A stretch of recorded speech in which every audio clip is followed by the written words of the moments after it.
Adrian has lived in this neighborhood all his life, although its character has taken a turn for the worse in the last few years. Why? He has remained he cannot say. He recalls long summer days spent playing in the streets, his parents watching from the stoop of the red brick row house on East Avenue. His family lived 3 houses from the corner until his father had failed to come home one night. In August, Adrian remembers that night for its particular humidity and the movement of his mother, who hummed and sweated and cooked porridge as if nothing in the world was more important. The following week, he and his mother moved in with his aunt's family, 12 doors down the street. Sometimes Adrian wonders what might have happened to his father, wonders if he is still alive, wonders if he sees his son suspended on the screen of his television on the 6 o'clock news. And sometimes, when he is not careful, he catches himself wondering where she is now. A memory. It is late, and Adrian stares at the screen, having just finished his final contractual obligation. Adrian does not work in an office, at least not the same one every day. He is a freelance programmer, his specialty the C++ programming language. Often he works from his small, one-bedroom apartment. In this he considers himself lucky. Though his work does not afford him the security he would like, he tells acquaintances that he enjoys the variety of jobs it brings him.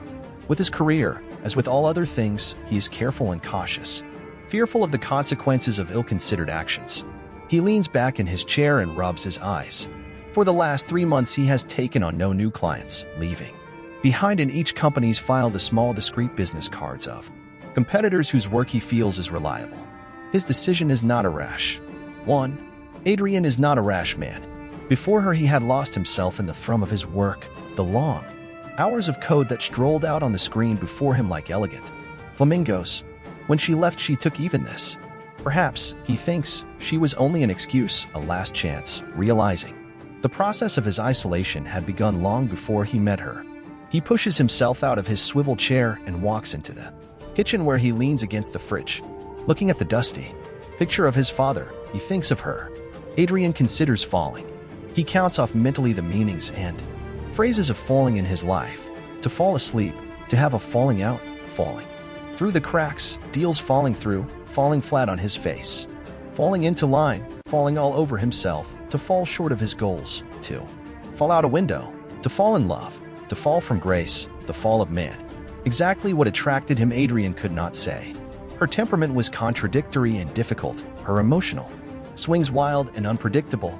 She dressed and acted aggressively, and with confidence, yet in private moments betrayed to him fears of weakness and self-doubt. Her anger rose suddenly and without warning, but passed quickly, leaving a tenderness and compassion so complete Adrian feared that he might weep. She was moved by beggars on the street and almost always stopped to give them money, but would fly into a rage when appeals were made on TV. It was as if only in this tension of opposites she found her momentum. To Adrian her behavior was nerve-wracking, but then he remembers a family wedding when, for a time, she seemed at peace, free of these constantly warring complexities. She was transformed, a serenity he had not seen before settling on her features, and she became almost beautiful. Adrian watched this metamorphosis with amazement as she moved from cousin to uncle. In light, carefree steps, then, later, as she whirled past him on the dance floor in the arms of her father, bestowing a warm smile on him that made his heart skip a beat.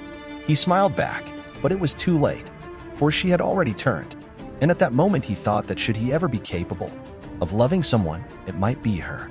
The crowd, Adrian notes, has taken to wearing long overcoats, hats, and scarves that leave skitter through the streets. How long he has been falling, Adrian wonders. Days? Weeks? Years? Forever? Or no time at all? Although he knows this should bother him, it does not, for he now recognizes that his fall is a gift, his momentum a revelation, his leap one of faith. This prolonged tumble has presented him with an opportunity few are given, a chance to rewrite his story. Adrian rejoices in falling. When he thinks of her, it is her eyes he thinks of first, big, brown and luminous, impassioned, lively eyes. He recognizes that this is only a fancy. Knowing eyes cannot express emotion, that they are anything but expressive, changing little from the time of birth. Why then, he wonders, did his chest constrict each time he looked directly into hers, or now, when he merely recalls them? Why did he talk to her so often with his eyes averted, lest she see how foolish and irrevocable his own belief had become? She was erratic, an enigma, unknowable, and perhaps this is what, in part, attracted him. Each time she left, he had no way of knowing if she would return. "I love you," he had once ventured at her moment of departure. Quietly, uncertain, not sure she had even heard. She paused, one hand on the door, then turned and walked back to where he sat on the end of his old couch. "Almost forgot," she said as he watched her long, narrow fingers snatch sunglasses from the end table before she walked out the door. Though still caught in his fall, Adrian tries to imagine possible futures with her, considering them living together in his little apartment. But each scene he envisages does not work, suffering from some subtle dissonance which will not allow him to enjoy the moment. He can't help wondering, for instance, what she would do as he works at his computer. Certainly she can't stay in the room, for then he'd never accomplish anything, her presence a distraction too great for him to bear. Would she sit quietly on the edge of the bed until he is finished? Perhaps she could busy herself about the kitchen preparing his meals? Or would she leave without saying a word to him, returning to the cafes and bars and clubs where she keeps friends? So he makes up a larger apartment for them and safer friends for her, and though she looks and sounds the same, she also changes. In these visions, becomes more understanding, less demanding, unpredictable and vulnerable enough to excite his curiosity without. 124. Horror story and other horror stories, making him overly anxious. At these times he is convinced she waits for him below, amongst the crowd, where she keeps her vigil nigh, but expressive, changing little from the time of birth. Why then, he wonders, did his chest constrict each time he looked directly into hers, or now, when he merely recalls them? Why did he talk to her so often with his eyes averted, lest she see how foolish and irrevocable his own belief had become? She was erratic, an enigma, unknowable, and perhaps this is what, in part, attracted him. Each time she left, he had no way of knowing if she would return. "I love you," he had once ventured at her moment of departure. Quietly, uncertain, not sure she had even heard. She paused, one hand on the door, then turned and walked back to where he sat on the end of his old couch. "Almost forgot," she said as he watched her long, narrow fingers snatch sunglasses from the end table before she walked out the door. Though still caught in his fall, Adrian tries to imagine possible futures with her, considering them living together in his little apartment. But each scene he envisages does not work, suffering from some subtle dissonance which will not allow him to enjoy the moment. He can't help wondering, for instance, what she would do as he works at his computer. Certainly she can't stay in the room, for then he'd never accomplish anything, her presence a distraction too great for him to bear. Would she sit quietly on the edge of the bed until he is finished? Perhaps she could busy herself about the kitchen preparing his meals?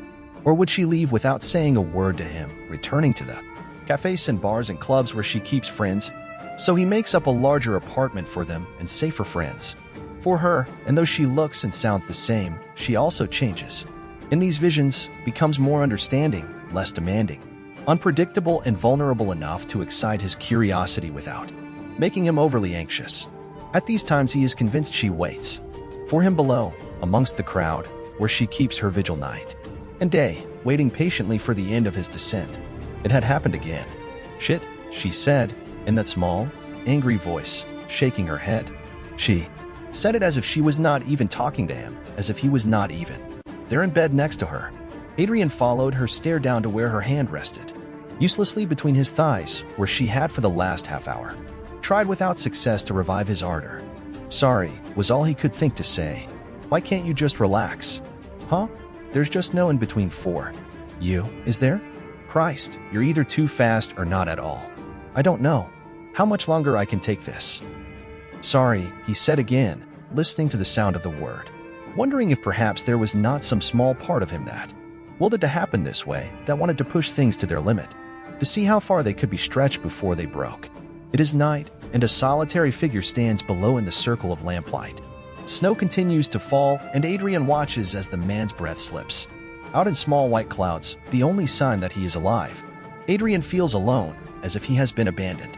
In some future history, Adrian thinks, "I will be forgotten. The text will disappear, the historical notes vanish, a loose page torn from the book to fall, unnoticed, to the floor," and this thought, more than anything else, frightens him.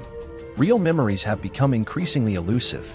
Many are now only vague Afterthoughts, a feeling that something once happened, that something was once important, but now has no meaning. Thus diminished, Adrian feels them slip away like the strings of helium-filled balloons from between his fingers.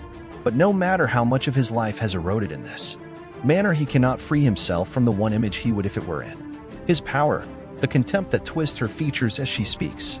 You have no feelings. Her words are clipped and cruelly direct. You pretend you feel, but there is nothing there. Only self-interest. Sometimes, I'm not sure there is even that. You're so lost in yourself you can't even see how desperately lonely you are. Adrian ventures nothing this time, not even his usual denials. There's no room in your universe for anyone else. We are all creations that live and die as we enter and leave your sight. So I'll make it easy for you and leave. Adrian sits alone in his apartment.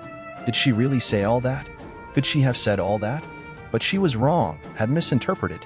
He did feel, but could not express it. He couldn't do otherwise. It wasn't in the nature of the character he had created for himself. Alone, Adrian hangs far above the street, caught between endless planes of earth and sky, bit by bit becoming aware of a small thought that worries away at the edge of his resolve. He wonders, did she ever care? But yes, he must believe, has to believe, for that is all that carries him towards a final resolution. He knows the weight of her love will bear him down like a stone.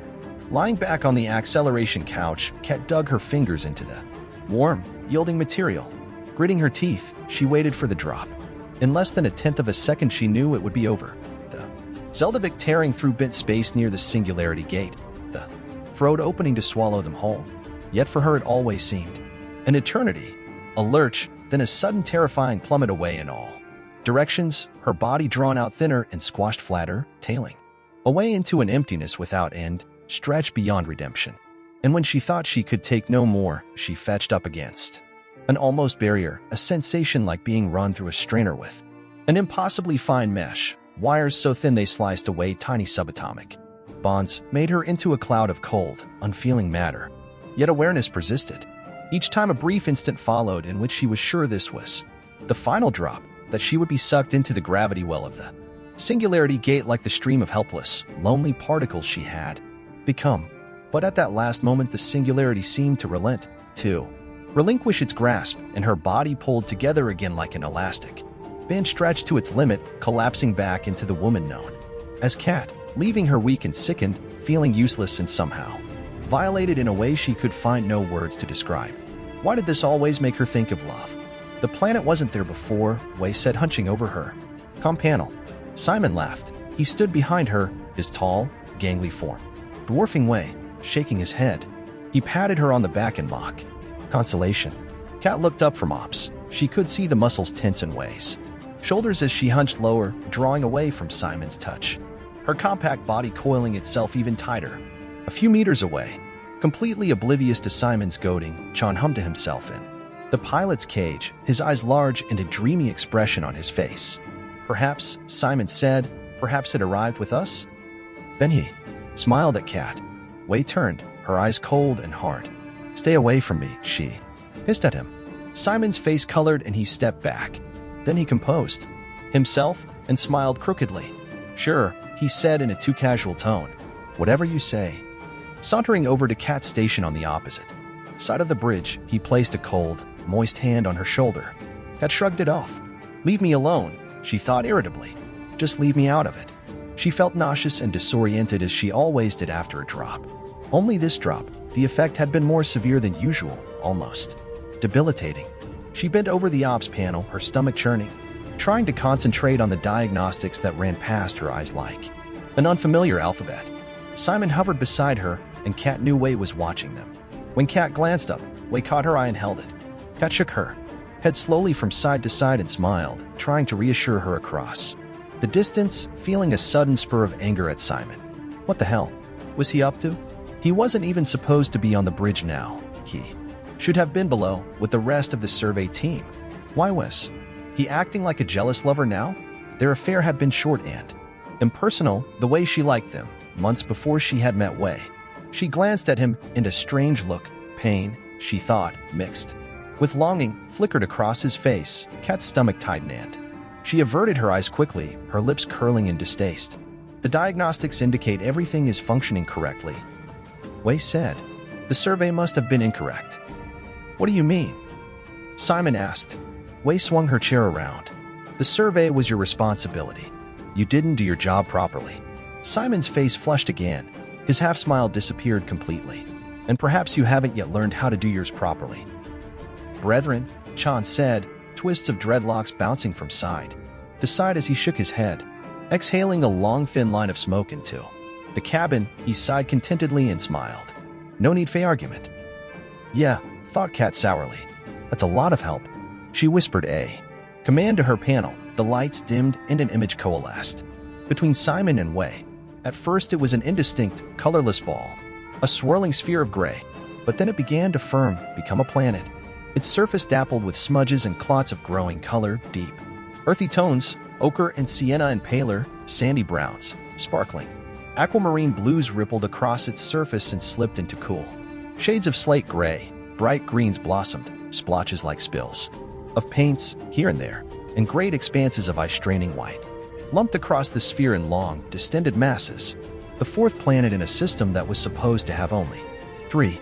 Fully resolved, it shimmered, suddenly became sharper as the simulation slipped into real time. It was rotating now, its motion so slow Cat could detect it only by watching the clouds and darker land masses slip past the edge of the world. How could they have missed it? Cap/N's projected image wavered, then solidified above the empty chair, drifting down into the seat at the head of the oval table. He had assumed the form of a middle-aged man with an expansive, fatherly face. Knowing wrinkles radiated from the corners of his eyes. An air of calm seemed to emanate from him. Well, he asked, resting his chin on steepled fingers, a hint of a smile playing about the corner of his lips. The lounge was silent. Above the table, a smaller version of the planet floated, high enough so they could see each other under the what of its southern pole.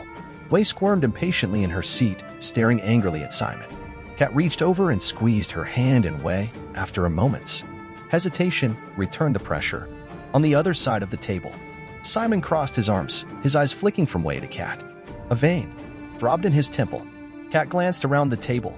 If the others were aware of the tension, they didn't seem to be showing it. Singh, their planetologist, sat next to Simon, staring at the planet with his habitual air of distraction. And at the far end of the table, opposite Cap/N, sat JC, the geologist, his massive body crammed into a seat far too small for him, doodling in the small, brown sketchbook he carried everywhere with him. He looked bored and half asleep. The only person missing was Chan, whom they had left in his cage, wreathed in a holy cloud of ganja smoke, a joint the thickness of his thumb dangling loosely from his lips. Cap/N cleared his throat. Singh, perhaps you'd best begin. The small man nodded, flipped through several sheets of hard copy until he found the one he wanted. According to the earlier survey, we had a stable, 3-planet system, 3 cold worlds. Now, we have a 4th. He held up a second sheet. So I reworked all the orbital data. The numbers for the original planets haven't changed from the earlier surveys, which means that the new planet appears to exert no gravitational influence on the others. There was a moment of silence. Then, with a bemused smile, Simon spoke. You're telling us it's not there? Singh dropped the sheets, looked at him. He blinked. It shouldn't be if the figures are to be believed. What about Simon's suggestion? Cap/N asked. He had drifted out of his chair and now floated thoughtfully above the planet, half his normal size so that he could squeeze between the image and the low ceiling. He gestured at the globe. Are we sure it's even there? Not there. JC scratched his head with his pencil. What do you mean? Well, Cap/N said, what if the instruments are malfunctioning? Or if they have been tampered with in some way?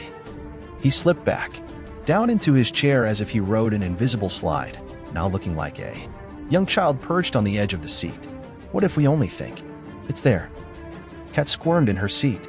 Is it possible that we could be looking at a false image? Who can say, replied Cap/N, returning for the most part to normal size while his shoulders continued to grow, shrugged, then shrunk back. I know no better than you. Perhaps worse, since everything I perceive comes to me through the ship's net. We can check easily enough, Kat said. We don't need the instruments. We're close enough so that an EVA could verify its Existence. I'll do it, said Singh. Fine, Cap/N responded warmly. That should help clear things up. It flickered. Wei said softly, staring at the tabletop. When I started running the diagnostics, the screen was empty. I'm sure of it. Then something caught my eye, a small blue dot in the corner where there'd been nothing before. Maybe it was just a hiccup, Wei, Kat said softly. You know how temperamental the imaging system can be after a drop. She glanced at Cap/N for support, but he had become semi-transparent, making his expression difficult to read. No, Wei said. This was different. The image was straight through, without any enhancements. Nothing else in the field changed. The planet wasn't there, then it was. Were you recording? Kat asked. Wei shook her head. Any way you can verify that Cap/N? Singh asked. No, I'm afraid not. Wei's board was fully manual at the time, so if she didn't record, I have no backup. You think the planet is a glitch in the imaging system? On every wavelength? Kat shook her head. Then it's a pretty damn specific glitch, with lots of specific detail. She stared at the dark continents, the sharp blue of the sea. Kepoin shrugged. It does seem unlikely. However, I have another reason to believe the instruments may be defective, Cap/N said. He rose, his chair dissolving behind him and his suit melting away to reveal a lab smock beneath. Using a pointer that materialized in his hand, he gestured at figures that now scrolled on the wall behind him. My observations also show something odd about the singularity. Gata? They recorded a decrease in the angular momentum of the singularity without an accompanying increase in mass. Singh drew his brows together in a frown. The event horizon shrunk? Kepoin nodded. Yes. Is that important? JC asked slowly. The event horizon of a singularity can't shrink, Singh said. It can only get bigger. Cap/N is telling us that the whole has lost mass. Energy. An impossibility. He sat back in his seat. Our instruments must be shot. Yes, Cap/N said. That seems like a reasonable conclusion. As he spoke, a thick, dark beard with flecks of gray flowered on his cheeks and chin, which also means that until we can verify and correct the problem, any data we collect might be compromised. Then what do you suggest we do? Simon said irritably. We've still got 27 days before they open up the throat for the return drop, Simon. So I suggest we let Singh make his observations, and then we'll decide what our course of action should be. They were both naked. Wei lay next to Kat on the bunk, staring at the ceiling. It was the first chance they had had to be together since the drop, and their lovemaking, normally slow and unhurried, a leisurely, pleasurable stroll, had been sharp and urgent, with an intensity that had made Kat gasp in surprise and pleasure. Her body was covered with a sheen of sweat. Kat sat up. She reached over and pulled gently at Wei's shoulder. Felt the tension still there. Come on, she said. I'll give you a massage. Wei looked at her a moment, then shrugged. She let Kat roll her onto her stomach. Above the bunk was a gravity shelf, and Kat reached up and lifted off a bottle of oil. She flipped open the lid and squirted some into the cup of her palm. The scent of tangerine and rose filled the small cabin. Kneeling, she straddled Wei's back. Soon her fingers were warm and slippery and Wei's skin glistened, though her muscles were still hard and unyielding beneath Kat's touch. Despite her own fatigue, Kat pushed with determination against the knots of resistance, losing herself in the rhythm of her strokes, thinking of nothing but the smooth skin that slid beneath her fingers, of the slight angles of Wei, of her spare, economical frame. Kat envied Wei's body, its smooth hairless contours, its sleek, almost boyish proportions. A compact, functional form. In comparison, hers felt loose, rounded, far too soft. Too much a useless, inefficient, pampered body. There had been a time when she had loved her own shape, had admired its curves and hollows. In the mirror, tracing them slowly with the tip of her index finger. When men and women alike had vied for her attention, pursuing her, proclaiming in unstinting terms their love, each wanting desperately to possess her.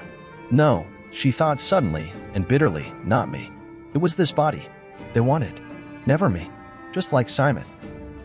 Wei grunted sharply, and Kat was suddenly aware of the woman beneath her, of the flushed skin on Wei's back and neck, of her own fingers digging deeply into the flesh. Kat released her grip, lifting her hands away. Curling her fists and using only her thumbs, she pressed lightly into the shallow channels between Wei's ribs. A moment later, she was rewarded with a sigh. Shifting her weight, Cat wiggled forward and began to knead the muscle just above Wei's shoulder. Blade slowly and tenderly, she could feel the ridges of tissue beginning to break down under her fingers. Wei was finally letting go her anger. Broken, Cat feeling it seeping through her skin and evaporating in the warm air of their cabin. Cat pushed at the joints in her fingers. Ached. Soon Wei's breathing became quiet and rhythmic, her muscles relaxed, a calm washing over her face as she fell asleep. Cat smiled, feeling of affection suddenly and inexplicably welling in her. She caught herself. It's only admiration, perhaps the warmth of friendship I am feeling, she thought, having decided long ago that she could not love Wei. No, not love, she thought. It was more. Respect for her self-sufficiency, envy, perhaps, of her independent nature. Wei needed no one, and Wei let her alone, let Cat be, asked no questions, made no demands. It was why she had agreed to share Wei's cabin. Cat glanced at the wall where a shadow, roughly square in its dimensions, was visible. It was the shadow left when, at Cat's request, Wei had removed the mirror, and she had never asked why. Singh's EVA confirmed the planet was real, and Cap/N's instruments continued to report the hole had not only lost mass, but apparently was continuing to do so at a small but constant rate. Though the news should have disturbed Cat as much as it bothered the others, she felt only a mild annoyance. There was really nothing she could do anyway. It was up to Cap/N and Singh to decide on the significance of these facts, if any. Instead, she spent most of her time avoiding Simon, whose resentment seemed to have grown.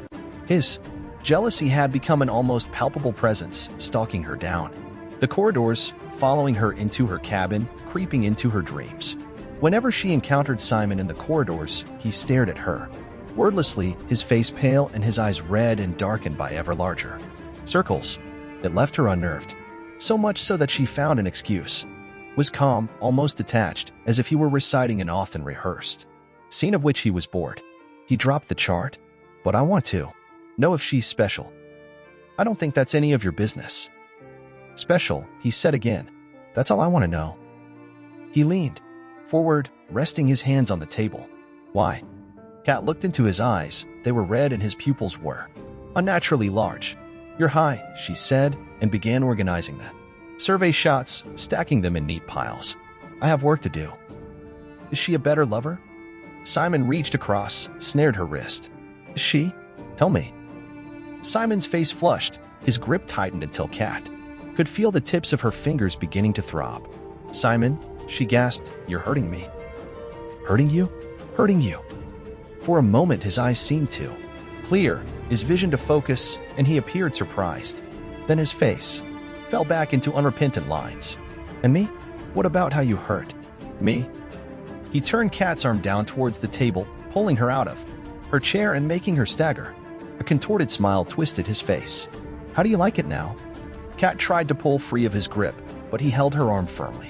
With a sudden thrust, he cracked her hand sharply on the table. Cat's mind filled with jagged pain, her eyes blurred with tears. Perhaps now you can see. Trouble? A voice, Chan's voice, cut off whatever Simon was about to say. Let the sister go, man, he said calmly, as if he were asking for a light. Cat blinked back tears, saw Chan standing beside Simon. In his left hand he held his hookah loosely by its throat. He had none of his usual distractedness about him. You know here what I'm in SEH2. You. The hookah was an antique, Chan's pride, glass fluting above a base of thick, solid brass. It had taken his entire weight allowance. Simon wavered for a moment, and Chan hefted the pipe. Simon watched it closely. Then he released his grip on her arm. You don't know what you're doing, he said. He turned, brushed past Chan, and walked out the door. Hey, you all right, sister? Chan stood next to Cat, his arm around her shoulder, supporting her. Cat rubbed her wrist, felt along the bone. Nothing seemed broken. Yeah, she said numbly. I think so. Chan smiled broadly, displaying an irregular grin of darkening teeth. Harry, that man is a good Feynutten. You know see it. Kat nodded. Yeah, you said it. Seen. But don't fret, sister.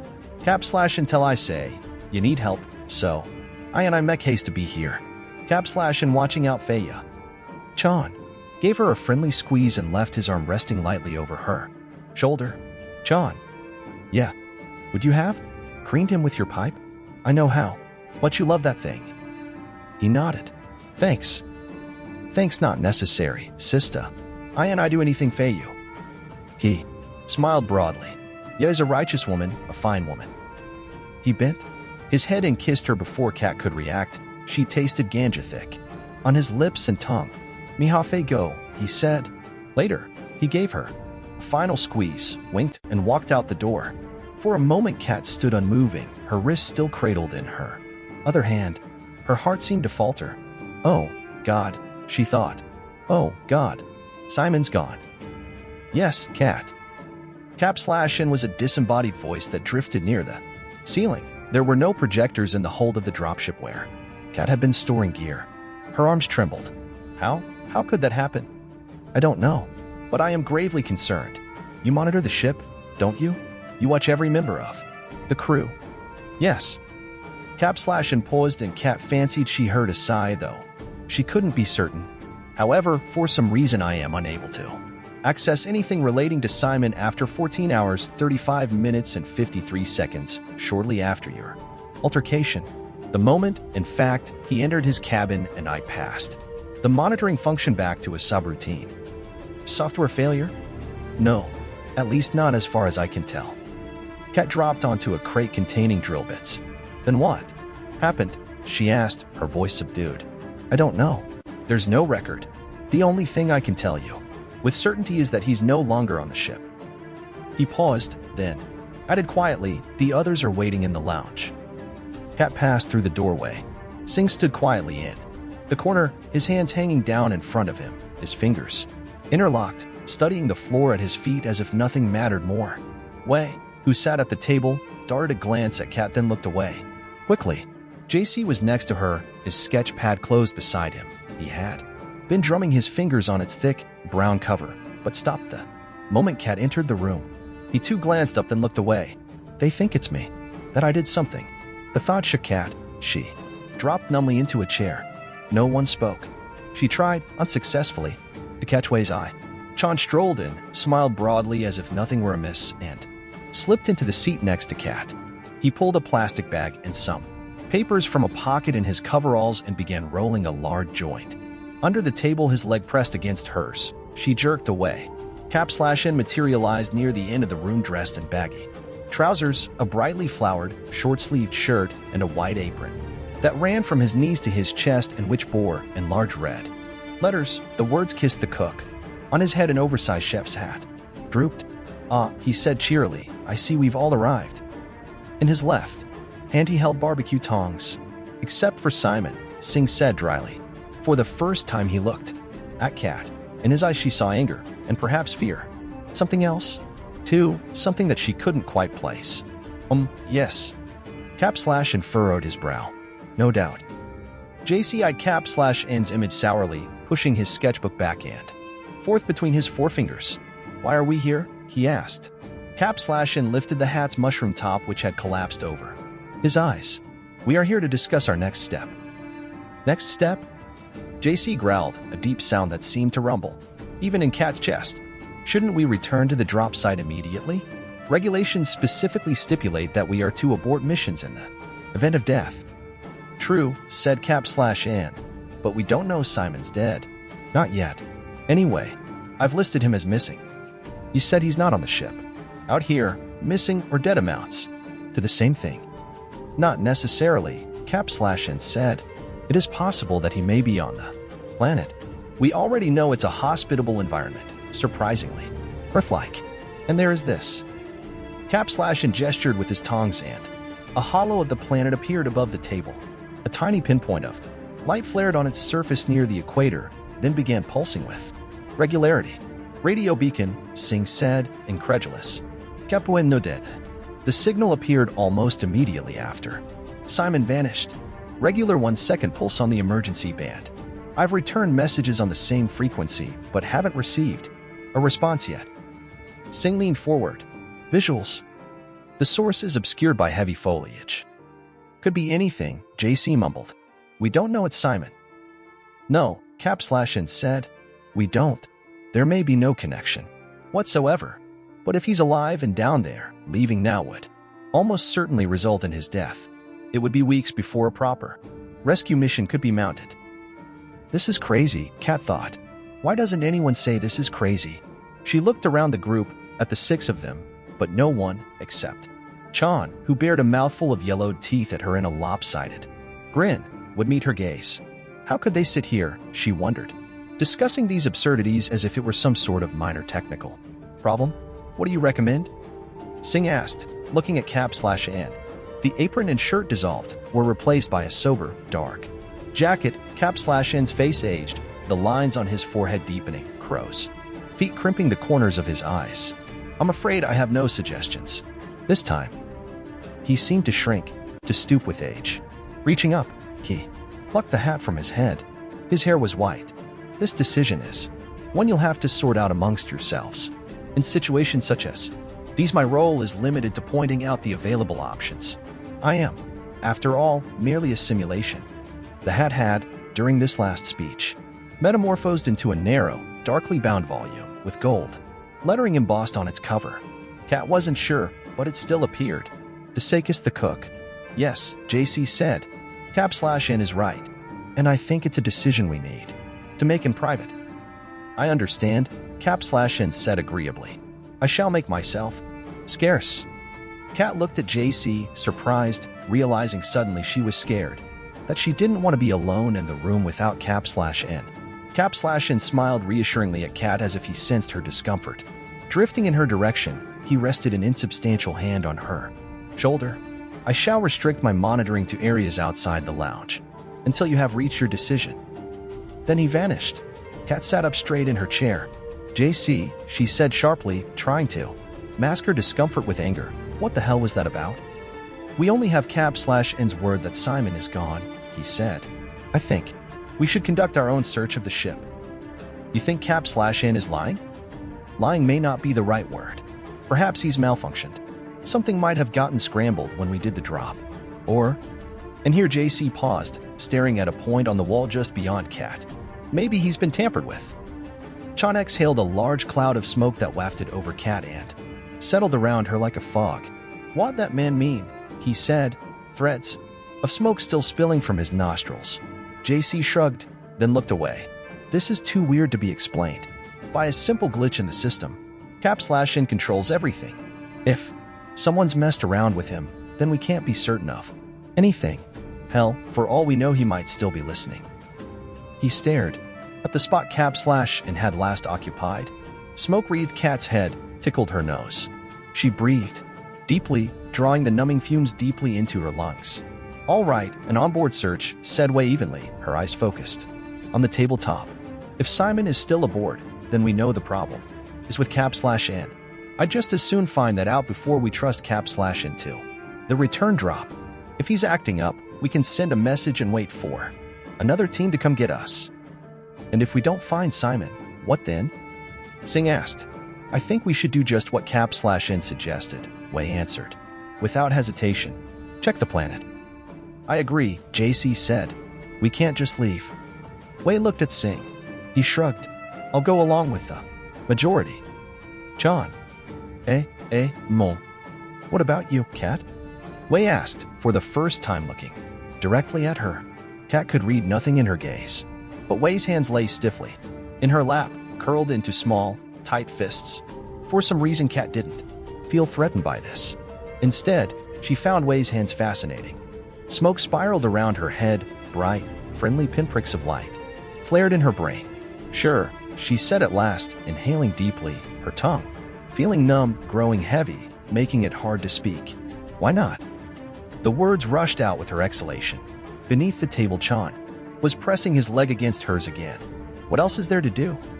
Searching the Zeldavik took just a few hours. There were only so many places into which you could squeeze a body of Simon's size. Kat had worked her way back to the last 2 holes, crawling over containers and bundles of dogged equipment, convincing herself that Simon was not an occupant of any of them. She sat on a box designed to hold core samples. Her head throbbed. Cut. Cap/N appeared across from her, hovering above a stack A flat alloy plates JC used for some sort of geological research. I'm sorry to disturb you, but Wei asked me to tell you the others have completed their search and have failed to find Simon. Cut noted. Cap/and slipped down along the far wall, his shape flowing like water around the plates. Do you think they believe me now? The question surprised Cat. He sounded genuinely concerned. Too. Be believed had never been a thing she would have thought important. The Cap/in. Who can say? Does it bother you? Yes, Cap/in said sadly. A little. Well, Cat said, for what it's worth, I believe you. Thanks. Cap/in floated in midair, his legs crossed, his chin resting in the palm of his hand, staring at her. Please forgive my impertinence, Cat, but I was wondering about your relationship with Simon. Would you mind if I asked you a question? Ask if you want, Cat said slowly, though I don't think it's going to help anything. Cap/in drifted next to her, eased himself down on the edge of the same container on which Cat perched, careful to keep a polite distance. I inferred from your conversation with Simon that you were once lovers. Do you still love him? She felt her face color. No, she said quickly. I didn't love him. I never loved him. Love and lovers can be very different things. She stared at Cap/in. Why? Why do you want to know? Cap/in lifted his hands and stared at them. I was just thinking. He said, his voice tinged with melancholy, that it can be very hard when you are unable to touch the one you love. He vanished before Cat could reply. They landed in a meadow 7 clicks southwest of the beacon, the closest open ground that was large enough for the dropship. The early morning sun was a brooding, red eye on the horizon, a few thin clouds drifting forlornly across its surface. From the open hatch of the ship, Cat stared down a gentle incline to a narrow creek. There, survey shots had shown the creek ran a relatively straight course to the point at which the signal originated. Behind her, she heard JC shifting things in the hold. He had spent most of the shore flight back there, sketching in his book, staying as far away from her as possible. Ignoring him, Cat stepped out of the dropship.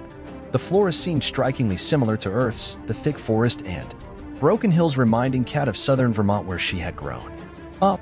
The trees looked like twisted version of pines, though their shapes were more rounded than conical. Low clumps of silver-gray bushes grew between the trees, and thick blades of grass, indistinguishable from those back home, grew wherever sunlight penetrated the canopy of the forest. Despite the impermeable membrane of the skin suit, Cat fancied she could smell spring sap and the pungent odor of the decaying forest floor. The sun warmed her, felt good on her. In the morning light, her suit was almost completely transparent, and it was possible to believe she stood alone and naked, basking in the warmth of the new day. She closed her eyes and stretched.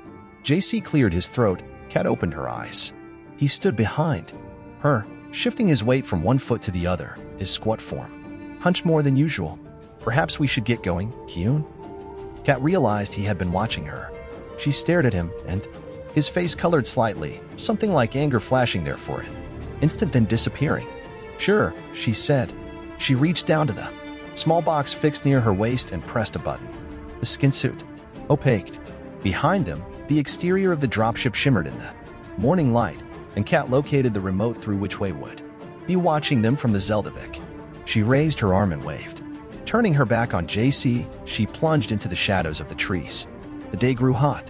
Cat pulled at the fabric of her skinsuit wear. Perspiration had collected in the small of her back. The suit should have wicked away the moisture, recycled it, should have, in fact, left her cool and dry despite the heat. Cat tried adjusting the temperature manually, but nothing seemed to help. Both she and JC were covered with a film of sweat. They had been scrambling over rugged terrain all morning, and the creek, fed by a number of runnels, had widened into a vigorous river of dark, agitated waters that cascaded over a series of stepped falls. The 7 kilometers they thought they'd be able to traverse in a couple of hours had taken much longer, as they had to skirt 2 large bluffs and swing wide when the river had dropped off into a steep-sided ravine. It had been 5 hours, and they were, according to Cap/in's latest estimate, still nearly 2 kilometers away from the beacon. JC had remained sullen, and Cat had given up any attempt to talk to him. She could hear him now, struggling behind her as they ascended a steeply pitched hill, the river falling away to their right into a precipitous canyon. Footing was treacherous here, the ground covered with loose, rocky soil.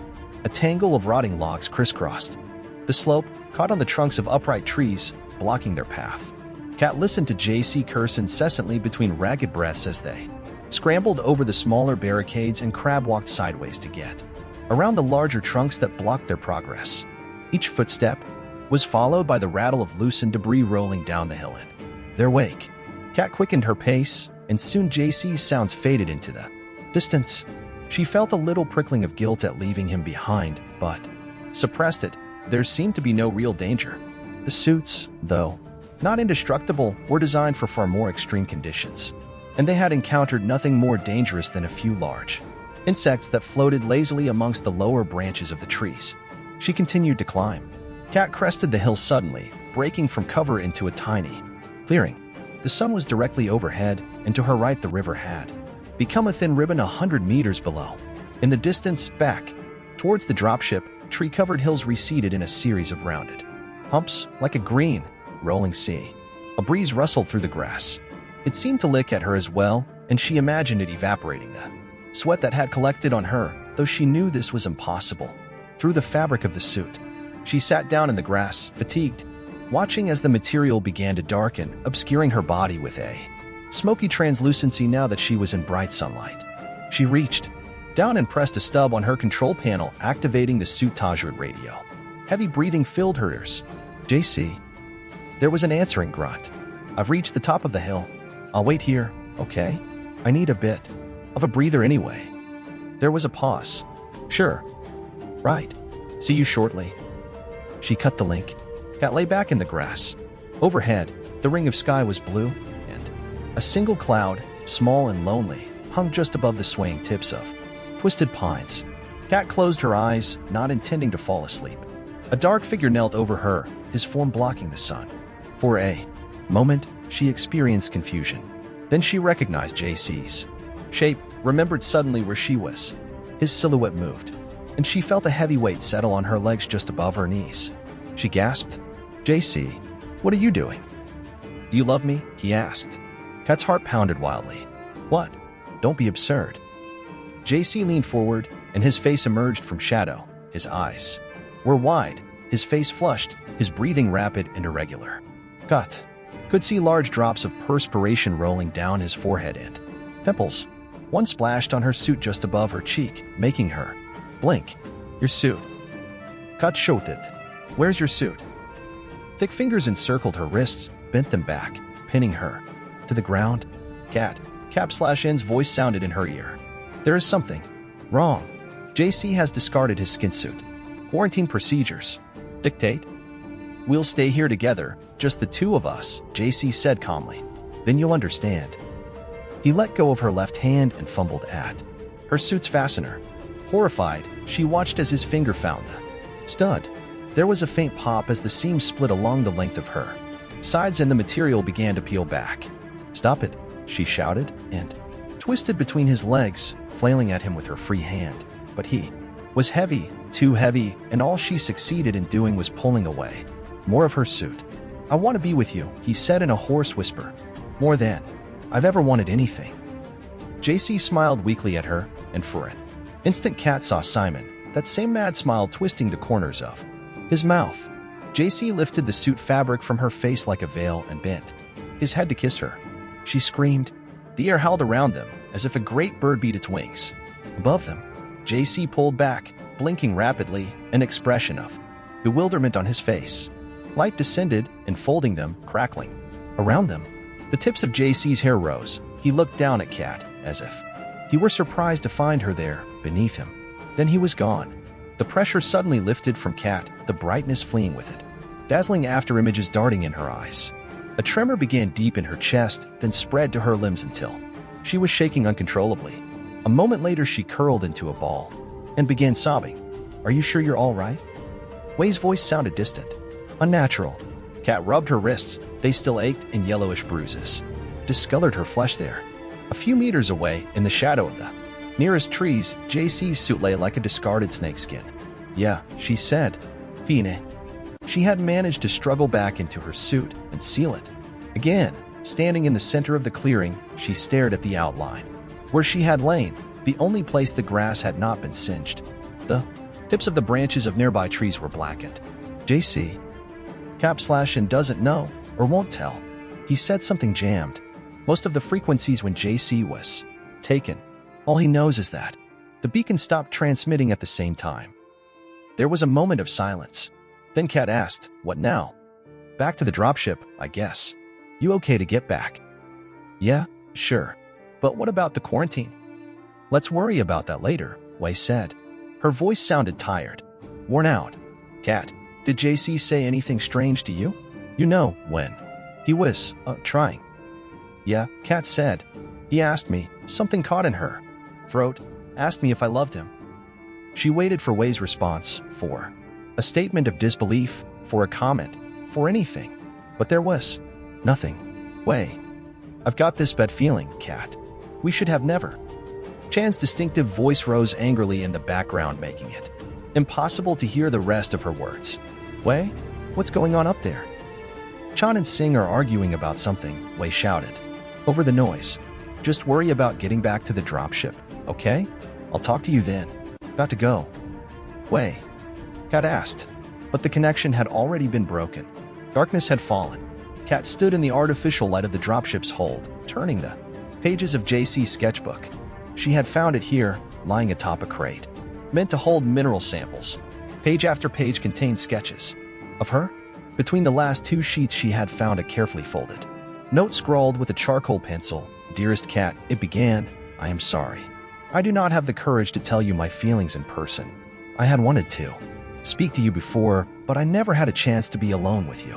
Perhaps this was best, what with /N and all. I know now I cannot trust even him. I am frightened and alone. I have seen the others looking at you, and I know they are all dangerous. I know now it is unnatural, these feelings, and that you are the cause of something terrible.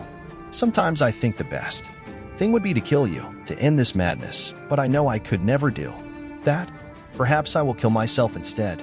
I don't know what I am saying, but I cannot face you. I love you. I have no choice." Isn't that strange? The note ended there. "What's that you're reading, Kat?" /N stood behind her, staring over her shoulder. He wore a simple pair of blue work coveralls and a white shirt with its sleeves rolled up. "Nothing," she said, refolding the sheet quickly and fumbling for a place to put it. But she was still wearing her skin suit and had no pockets, so she pressed the little square tightly into her fist. "Cut." Wei's voice filled the cabin. "You there?" "Oh yes," /N said with a distracted air. "Wei has been waiting to speak to you." A hollow of Wei appeared near the pilot's console. "Where are you?" Kat walked to the forward cabin and dropped into the co-pilot's seat. An indicator flashed red. She touched it and it turned a steady green. "I'm here, Wei," she said. "You had me worried." Wei looked angry and relieved all at once. "You wouldn't believe what's happening up here. Sing's locked himself in his cabin and won't come out. He and Chan had a fight. Chan would have killed him, too, if I hadn't stepped in. That little laid-back son of a bitch can really move. I had to brain him. There's no telling what he'll do when he comes to." Kat felt giddy, lightheaded, as if she had been too long in the sun. "Fighting?" she asked. "Why would they be fighting? Don't you know?" Wei stared at her. "It was about you. It's all been about you." Kat felt her stomach begin a slow spin. "Everything that's been happening. Simon, JC, Chan and Sing. Even me, damn it. Something's happened to us. To make us." She stopped abruptly, and her face twisted up as if in pain. Her expression hardened, became resolute. "To make us want you, Kat. To make us want you so bad it hurts. God, Kat." Her face filled with anguish, and Kat could see her hand shaking. "I can't tell you how much I love you." A tear slipped down her cheek. She closed her eyes, her face crumpling. "We've all got it, Kat," she said, her voice choked with emotion. "Every one of us. Even /N." She laughed, but it was a pained sound. "Do you know he's been running holographic simulations of you for the last 2 hours? Dozens of them. Gobbled up every last bit of processing power. Holos of you on the bridge at the ops console, walking through the corridors, standing in the lounge, eating in the mess. God, there's even one lying in our bunk. I had to rip the leads to this board and Wire it up directly to the solar panels to get through to you. Why? Kat clenched her fists. Why is he doing this? Kapuin? You think it's cap/in? Wei shook her head. He's not. The one doing this, Kat. Couldn't be. He's just an AI. He can't create planets or make people disappear, can't change human feelings. He's only a hologram. He can't even touch you. Can't touch you. How did cap/in said something like that to her? He was here, Kat said. Just a minute ago. In the hold. Wei looked surprised. Who? Kapuin? Yeah. In the hold. Kat nodded. Wei stared at her. You know there aren't any projectors in the hold, Kat, she said slowly. Kat swung around. The cabin was empty. She looked through the doorway to the hold, but if cap/in was in there, she couldn't see him. So, Wei's voice was cold, even. You finally met it. Kat turned back. It. Him. Her. It. Wei stared over Kat's shoulder. Her image flickered, and lines began running across it.